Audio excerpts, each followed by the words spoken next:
요즘 날씨 정말 덥습니다.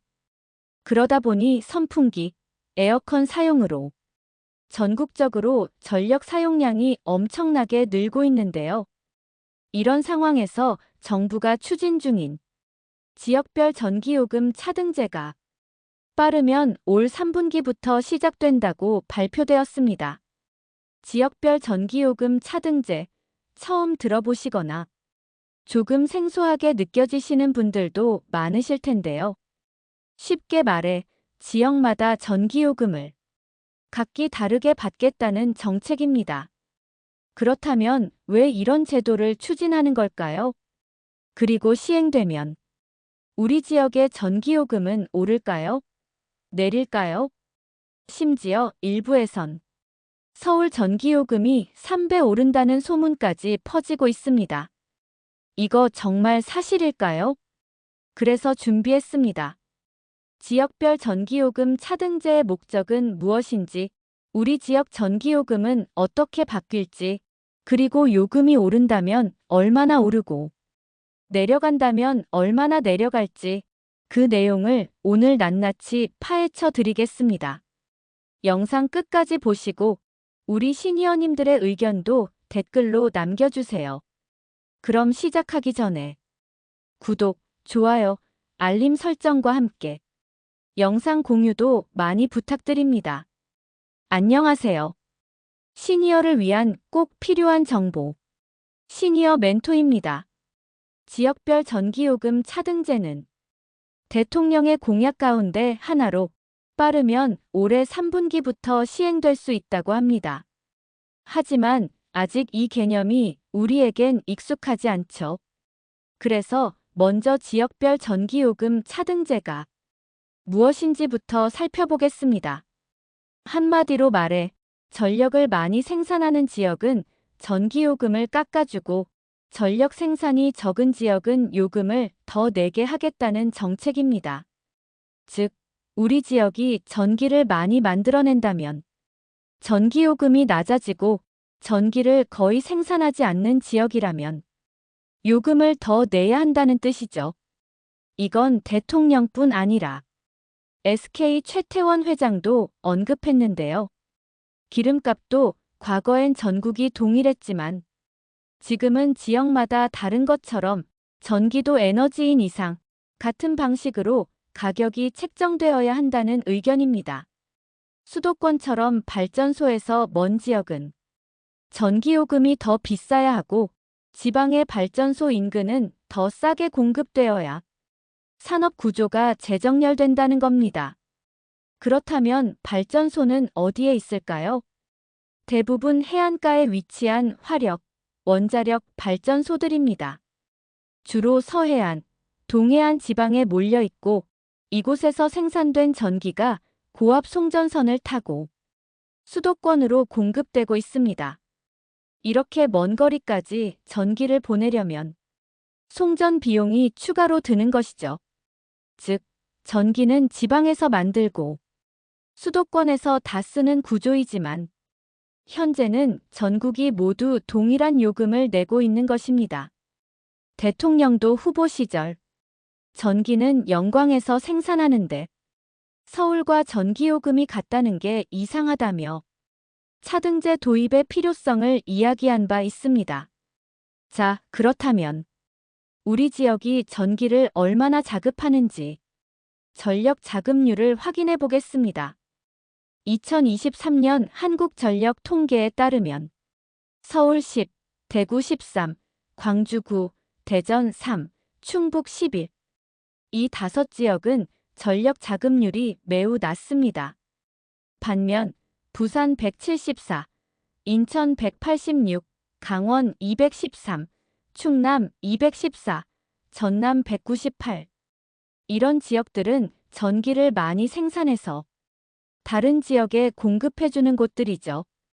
그런데 정부의 기본안은 전국을 수도권, 비수도권, 제주 이렇게 세 권역으로 나누는 구조입니다. 수도권은 서울, 경기, 인천. 그 외는 비수도권으로 묶이게 됩니다. 이 구조대로 시행된다면 비수도권은 요금이 내려가고 수도권은 올라가게 됩니다. 여기서 문제는 인천입니다. 전력 자급률이 높은데도 수도권에 포함된다는 이유로 오히려 요금을 더 내야 하게 되는 구조죠. 반대로 대전이나 광주, 대구처럼 전기를 거의 생산하지 않는 지역도 비수도권으로 묶여서 요금 인하 혜택을 받을 수 있게 되는 겁니다. 형평성에 어긋날 수 있다는 지적이 나오는 이유입니다. 산업통상자원부도 이 문제점을 인식하고 있으며 좀 더 세부적인 논의가 필요하다고 밝혔습니다. 전력 개통은 지자체의 행정구역과 일치하지 않기 때문에 전력 자급률 기준으로 구분하는 방식도 추가 논의 중이라고 합니다. 그러니 아직 정책이 확정된 것은 아닙니다. 억울한 지역이 생기지 않도록 꼼꼼한 제도 설계가 필요해 보입니다. 그럼 서울 전기요금이 3배 오른다는 소문은 사실일까요? 결론부터 말하면 그건 사실이 아닙니다. 전문가들에 따르면 1kW 시당 10원에서 20원 정도 인상 또는 인하가 이뤄질 수 있다고 예측됩니다. 현재 가정용 전기요금은 킬로와트 시당 평균 153원 수준, 1020원 차이면 약 10% 정도의 변동폭입니다. 가정용은 상대적으로 변화폭이 크지 않을 것으로 보입니다. 그럼 정부는 왜 이 정책을 도입하려 할까요? 목적은 바로 지역 분산입니다. 전기요금이 수도권에서 높아지면 전력 소모가 큰 기업들이 요금이 저렴한 지방으로 이전할 가능성이 높아지죠. 반도체, 2차전지, 데이터 센터 같은 에너지 다소비 기업들이 지방으로 분산되면 지역 경제에도 도움이 되고 수도권 집중 현상도 완화됩니다. 한국경제연구원에 따르면 이 제도로 인해 수도권 기업들의 연간 부담이 500억 원 이상 증가할 수 있다고 분석했습니다. 특히 전자통신업의 경우 600억 원 이상 비용 증가가 예상된다고 하니 기업들에게도 적지 않은 압박이 되는 셈이죠. 또한 발전소가 있는 지역 주민들은 환경 피해와 불편을 감수해야 하는데요. 그 보상으로 전기요금을 낮춰주는 의미도 있습니다. 이런 제도, 우리나라만 도입하려는 건 아닙니다. 이미 해외에선 시행 중입니다. 스웨덴은 북부와 남부를 구분해 요금을 차등했고, 일본은 10개 권역으로, 호주도 지역마다 요금을 다르게 적용하고 있습니다. 우리나라처럼 전력 고립 국가의 경우 지역 불균형 해소를 위해 이러한 제도를 도입하는 게 오히려 적기라는 평가도 있습니다. 오늘은 지역별 전기요금 차등제에 대해 알아보았습니다.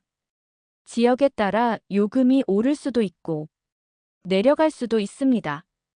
이러한 변화는 우리 일상에도 적지 않은 영향을 줄 수 있습니다. 예를 들어 여름철 전력 사용량이 급증하는 계절에는 지역별 요금 차이로 인해 냉방비 부담이 커지는 곳도 생길 수 있습니다. 특히 저소득층이나 고령층이 많이 거주하는 지역 중 요금이 오르는 곳이 있다면 에너지 복지 사각지대가 생길 수 있다는 지적도 있습니다. 그래서 전문가들은 차등제 도입과 동시에 전기요금 감면 대상이나 에너지 바우처 제도 강화가 반드시 병행돼야 한다고 조언합니다. 또 하나, 스마트 계량기 AMI 도입 확대도 시급합니다. 이 계량기가 있어야 시간대별 요금 적용, 지역별 요금 체계 분석이 가능하거든요.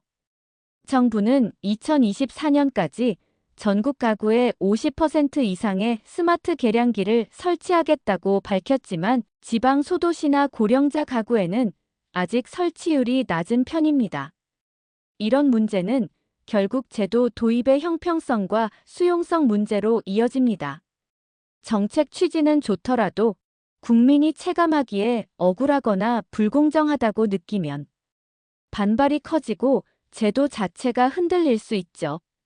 예를 들어 전기를 많이 생산하는 지역이라도 정작 지역 주민이 싸게 쓰지 못하고 대기업이나 산업단지만 혜택을 본다면 이 역시 전기요금 정의에 어긋날 수 있습니다. 그래서 현재로서는 단순한 지역 구분만이 아닌 에너지 소비 구조, 생활 여건, 취약계층 보호, 계절 변동성 등 다양한 요인을 고려한 입체적 제도 설계가 필요합니다. 정부가 밝힌 바에 따르면 앞으로 공청회와 시범 운영, 한국전력 및 지자체와의 협의 등을 거쳐 최종 확정안을 마련할 예정이라고 합니다.